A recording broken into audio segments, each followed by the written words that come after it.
Hello and welcome. So today we're going to be covering a Muay Thai champion and seeing what skills he's got. And so we'll be doing a kind of reaction analysis video of the best Muay Thai fighter ever. One of the most beautiful knockouts ever caught on film. A boxer who kept his hands dangerously low, but was just too fast for it to matter. That boxer was, of course, named Samart Payakaroon. And as well as being a champion pro boxer, he also happened to be the greatest Muay Thai fighter of all time. Competing during the golden age of Muay Thai, Samart was light years ahead of his time. Incorporating complex boxing footwork and head movements similar to Muhammad Ali's into his Muay Thai repertoire. So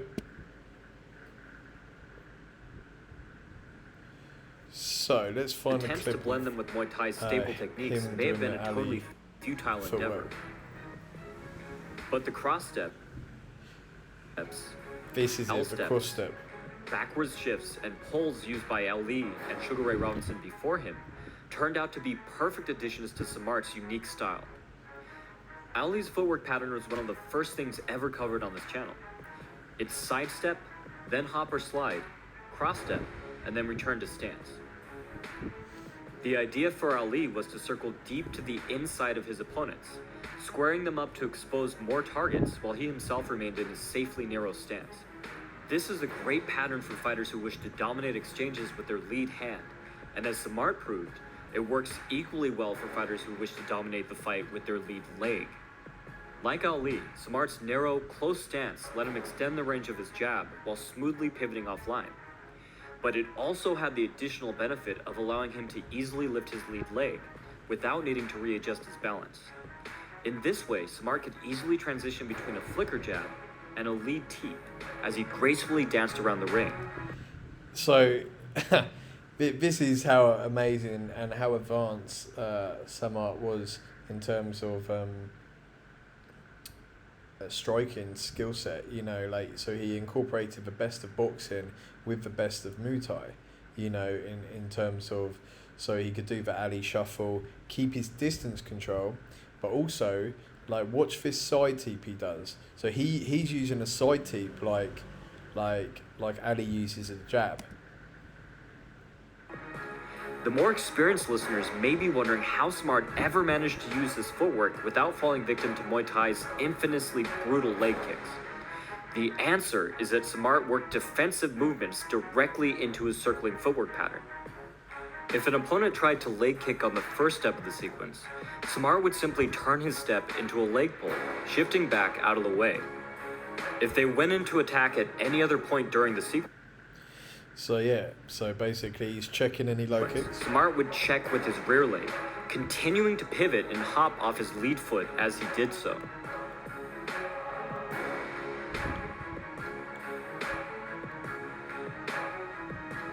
Another tactic that Samart shared with Ali was to frame off of his opponent as he circled. This worked particularly well in kickboxing because steering an opponent off balance is even easier when they're up on one foot. Before we move on, let's take a quick look at one of the sequences that Samart used to score a knockdown. First, Samart teeps and then puts his foot down to the side, the start of his footwork pattern. He next cross steps and hops, but then, rather than hop off his lead foot to extend his jab and create an angle, Samart hops off his rear foot to do the same for his teep. He lands, cross steps out, and then jabs and circles his way off the ropes. His opponent throws a kick to Samart's exposed body, but Samart uses his extended jab to smoothly parry the kick away. Samart flicker jabs and then steps back as if he were about to retreat. Instead, he intercepts his opponent as he moves in to chase. Notice how Samart's lead hand and foot work together, his perfect balance allowing one to blend seamlessly into the other. Samart then pulls off this same technique again, and again, and again. And the incredible thing is that Samart could pull this off from an orthodox or southpaw stance in an open or closed position.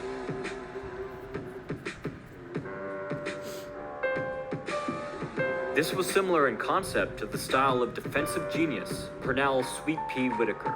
who also used cross steps and slides to dance in a southpaw stance with his right foot forward against orthodox fighters who had their left foot forward.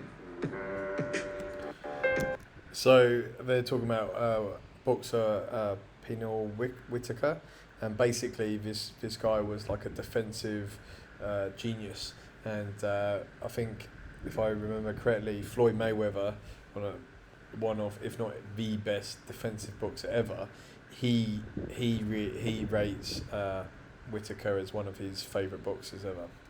So kind of utilising the best moves from the best fighters, the goal is to create the best perfect system of hand-to-hand combat striking.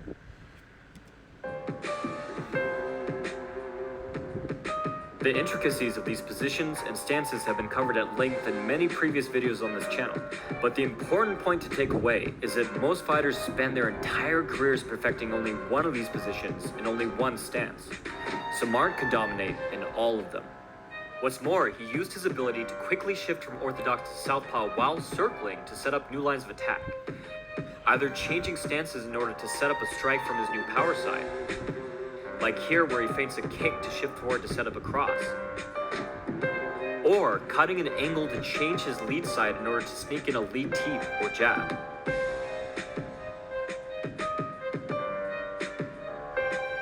Of course, all this fancy footwork would have been for nothing if Samart didn't have a powerful weapon with which he could take advantage of the angles he was creating. Ali had his jab, and Samart had his legendary lead teep. Yeah. It's about this teep. This. See, you know, the teep, the jab, is range control. It's like you're at the end of my jab, you're at the end of my teep. So they're not getting near your head, brain, body to inflict damage. So you're inflicting damage, but you're staying in the safe zone. So it's quite an important strategy. In fact, Samart used his lead teep just like a good boxer uses his jab, mostly ignoring the more traditional blend of a Thai march with a rear teep. He instead used his lead leg to keep his distance, pester his opponents,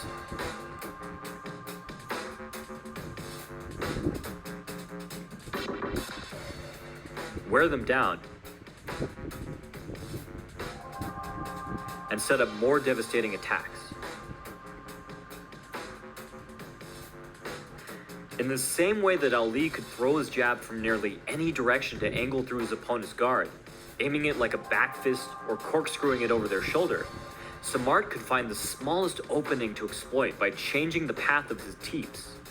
While a regular teep travels in a straight line to the target, Samart would angle his teep in a variety of different ways to exploit whatever opening his opponent showed at that time. Sometimes Samart would throw his teep at a 45-degree angle, something halfway to a roundhouse kick. Other times he would load and turn his hips into his teep like a sidekick, adding a tremendous amount of power. Or, occasionally, he would even flare his knee outside to throw an inverted roundhouse. This is something you would never expect to see work outside of a point sparring competition.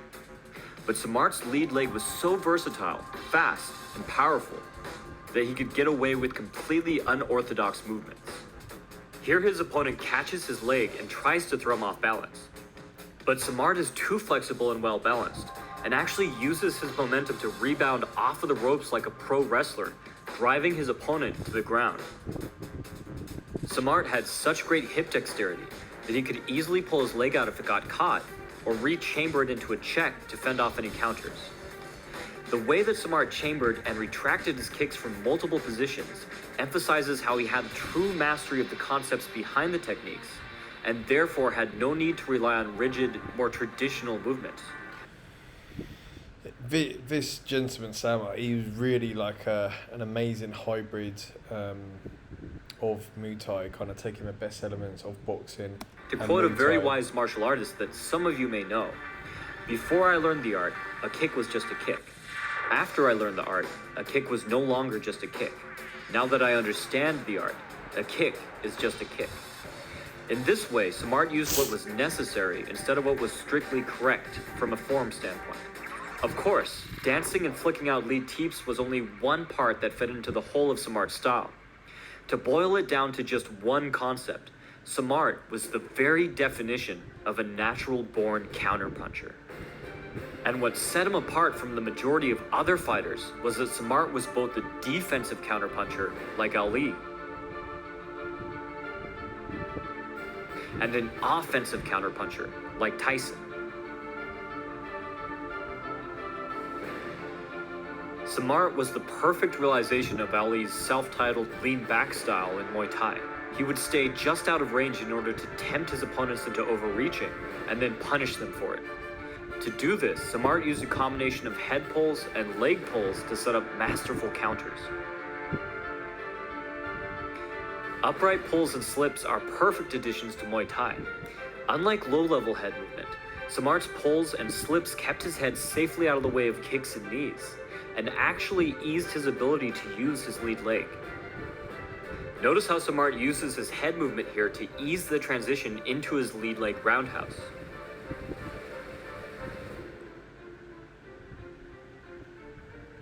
Next, he pulls like he's in the Matrix to avoid a kick, leaving his opponent off balance and out of position.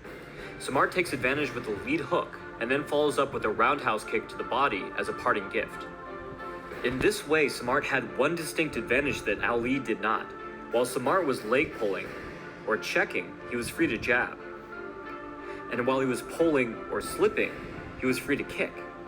For instance, here Samart steps slightly inside in what can only be described as a leg slip and simultaneously connects with a 1-2.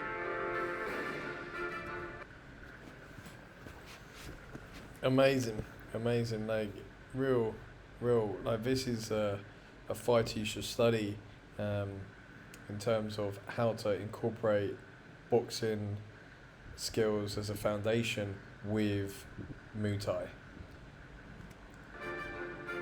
And here he blends his motion of slipping an opponent's cross into a lead roundhouse kick counter.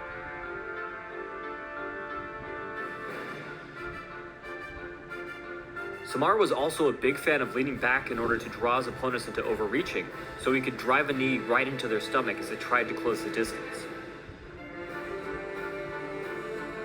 I need a bit better HD here. Sorry about that. It was HD, but make sure it's perfect. Let me just say, like, I'm gonna review like the best of the best. You know, so the best strikers on the planet. So the best kickboxers, the best Muay Thai fighters, the best boxers, and other martial arts. You know, and you know, and then it's like there's three parts of hand-to-hand combat. You know, without weapons, is the striking. So that's your punching, your kicking, and using your body as a weapon. And then there's there's a takedown. So that's, you know, judo or wrestling. And then there's the grappling, which is obviously your jiu-jitsu and wrestling. So, and a bit of judo or whatever. So we're going to kind of look at all the best, what are the best moves, what are the best elements. And now this gentleman... Samart was also a big fan of leaning back in order to draw his opponents into overreaching, so he could drive... I love the way he's incorporated the boxing with the Muay Thai. Drive a knee right into their stomach as they tried to close the distance.